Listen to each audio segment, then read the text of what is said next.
So what we have here is the pawn shop.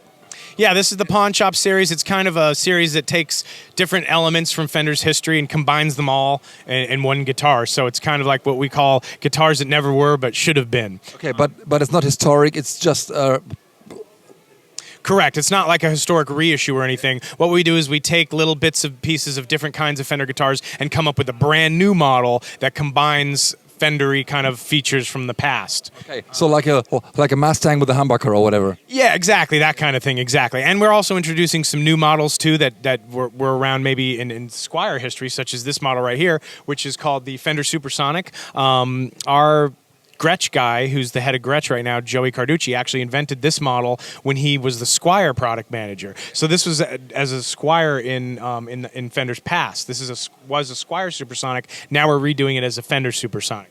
So this is a really neat guitar that has a short scale with a reverse headstock and a reverse Jaguar body. Joey was actually inspired by Jimi Hendrix to make this model because he saw Jimi Hendrix playing a Jaguar, but he's left-handed, so he flips it upside down the other way to play it. And so he said, wow, look at Jimi Hendrix playing an upside-down Jaguar. So that inspired him to make this shape. So it's a reverse Jaguar body with the Jimi Hendrix-style reverse headstock. It's got two really nice Alnico humbuckers, a tremolo bridge. It's got a very, very interesting neck plate that's kind of a trapezoid shape with the S for Supersonic and a little strap button there. Interesting neck heel.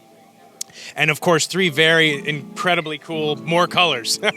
Was wir bei der Pawnshop-Serie halt haben, sind halt Gitarren, die es so nie gegeben hat, also praktisch nicht richtig historisch sind, aber die es hätte geben können. Ja? Das heißt, ihr seht natürlich eine Mustang oder eine Jaguar in einer völlig verrückten Form, auch mit Humbucker, nicht mit Single Coils, also völlig unhistorisch, aber halt so, dass man denkt, ey, die Gitarren hätte es eigentlich geben müssen. I remember a very early series by Squier, the Venus Vista series. Yes. Pretty close to that idea, right? Exactly. We borrowed the guitar from the Vista. Vistas. Yeah, but it's now it's the Fender Supersonic, and these play great. The short scale allows you to have a little bit easier action and a different kind of a tonal quality. And these guitars play great. Okay, so they're made in. These are made in Ensenada, in our Ensenada factory in Mexico. Mexico. Mm-hmm. Next, we have a 70 Stratocaster Deluxe.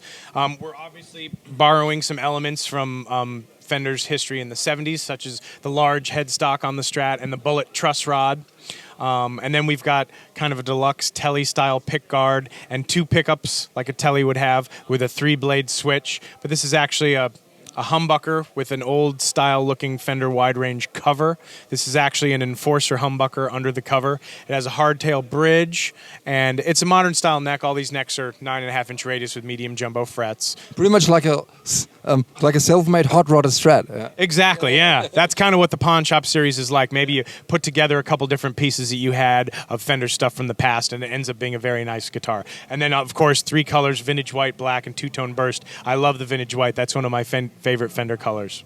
Das ist also die ganze Idee, die dahinter steckt, dass man sagt, okay, wir machen einfach Gitarren, wie man sie sich selber hätte umbauen können. Ja, sieht er natürlich schon. Ich meine, viele Gitarren werden ja auch veräußert in so Pfandleihhäusern und so weiter, und da kann man dann irgendwelche Frankenstein-Monster praktisch ergattern, und das ist natürlich das, wonach die Sachen halt hier auch aussehen. Very great series. I like that. Yeah, it's been very, very popular for us, and we're excited about it too. Another model that seems to be getting a lot of attention these days is the Base 6. I'll go over here so you can see it better. The Base 6 is a model that Fender used to make in the 60s. It's basically a 6-string bass guitar, so you can play it like a regular guitar, but it's a short-scale bass, so it has very thick strings, gives you a very powerful low sound.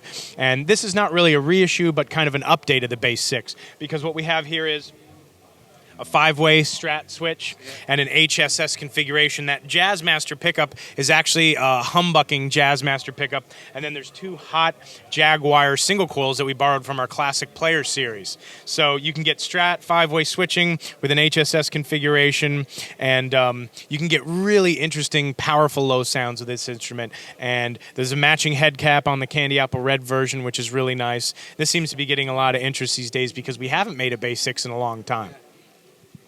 That's really crazy. And then last but not least, another bass, the Mustang Base. Yeah. This is obviously a short scale bass. We put a nice powerful humbucker as the single pickup. And the good thing about the Mustang is that it sounds powerful and nice, just like a regular bass, but it's smaller and easier to play.